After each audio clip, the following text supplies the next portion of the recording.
Question of the day. What's your favorite roll and write game? Now I know that's a pretty anodyne question of the day. Normally it's something a little bit more obscure and deeper into the idea, but because there are so many different types of roll and writes nowadays, from things such simple as Ganz schön clever and harvest dice, all the way up to roll and roll, which is a full-blown game with the roll and write mechanic. What's your favorite roll and write game? In the comments below, let me know. We have a dog now, and normally I don't have a dog in here when I'm recording, so this is interesting, but she's cute. So today we're taking a look at roll and write, a new one called Bravo. This is from Stronghold Games, the people that have brought us here in the States, Ganz schön clever and Dublik, whatever the second one was called. So today Bravo is a game in which you share the dice in the pool and you have someone become a foil each round. It's kind of an interesting mechanic, but it's more in that kind of grid, column, row sort of roll and write that we're used to seeing. So let's take a look at how Bravo plays, what it does, and come back up and talk about its place in the roll and write world.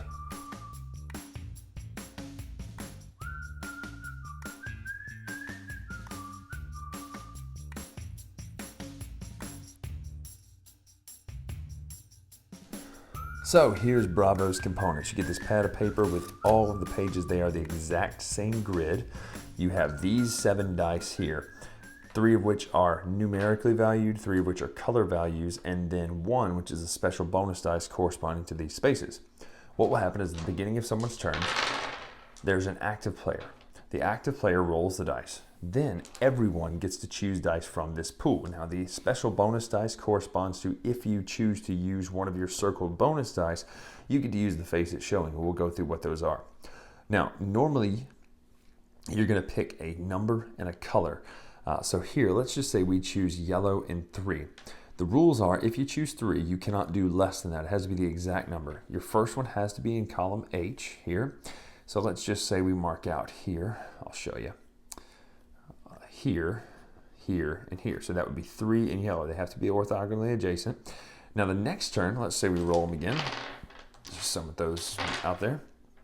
We want to do the blues here. So now we have blue and 4. So now you can start with anything adjacent to what you've already done. Now, if there was a red, we could have done these, but since we're adjacent here in blues, we can go 1, 2, 3, 4.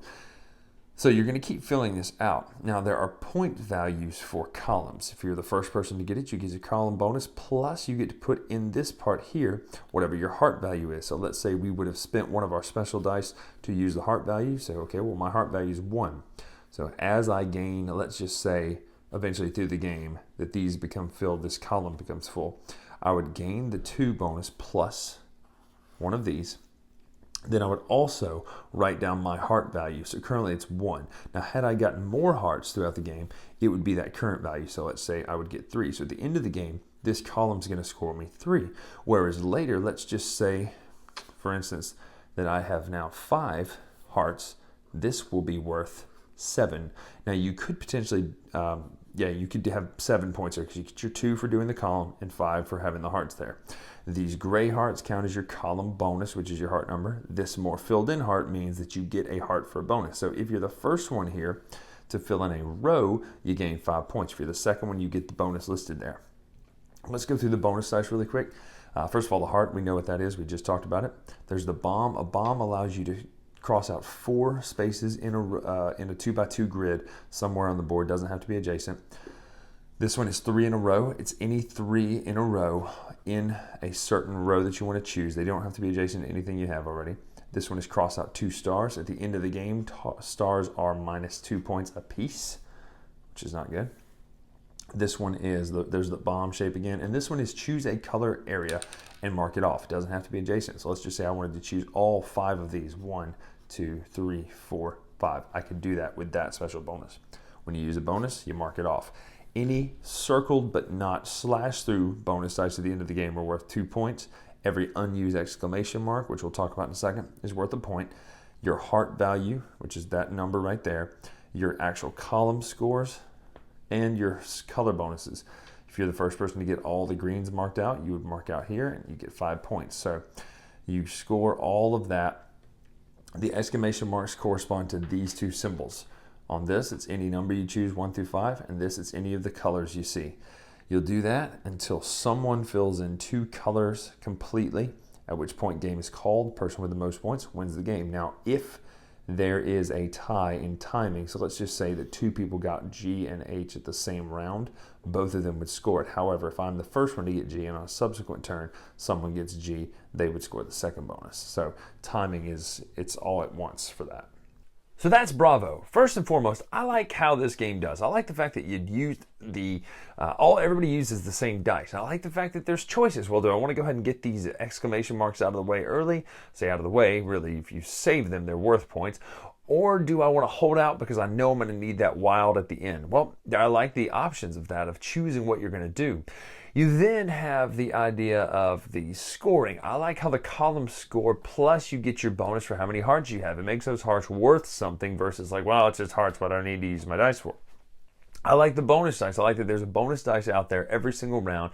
You can only use the bonus listed on its face, though. I like that. I think that's cool because it forces you to say, well, do I use my dice this turn or do I wait till next turn to use that bonus?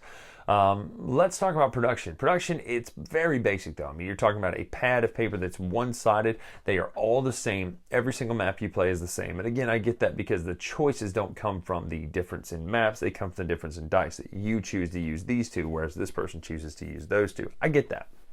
But I would have liked to have seen something a little bit, I don't know. The one area they went up in production value was with markers instead of pencils. And ironically, I wish it would have been pencils because sometimes you go, oh, I'll do this. And you go, oh, no, never mind. I want to do that. And you've already made it a mark in marker and it makes it really hard to go back and try to fix it. Or when someone scores and you say, okay, you did row M or column M. Great. Oh, shoot, I scratched up column C. And you'd mess it up. And so having a pencil would be a lot easier. So that's an easy fix. You can laminate yours or use a pencil. Looking at the game, it's not much to look at. You're not like, wow, what is this game? That's incredible. You're like, oh, it's dice and there's paper and pens. So it's not a production quality game. That's not what you play this for. You play this for the brain burny puzzle. Okay, we are all using the same map.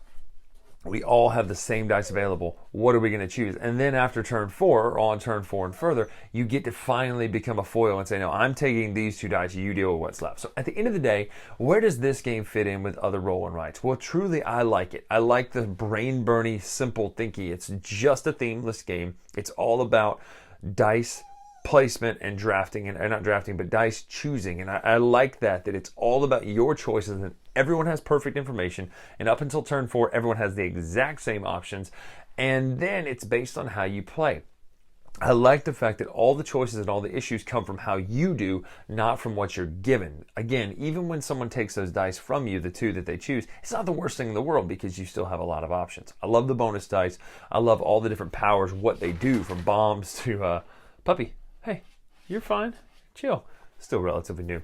She's trying to figure out how to, do I use the bomb or do I use the straight row? It's all good stuff. So Bravo is a game that I will recommend as far as roll and writes. If you like the simple roll and write style of kind of the Gone Clever style, this is one to definitely play and keep in your collection. If you're into more Harvest Dice, which is very light style, but at least it's more thematic, all the way up to Roll and Roll, this one may not be the one for you because if you're playing those games, you're playing it for other reasons, right? So that is Bravo. I'm Brian Drake here on the Dice Tower. Make sure to follow us on Twitter, Instagram, etc.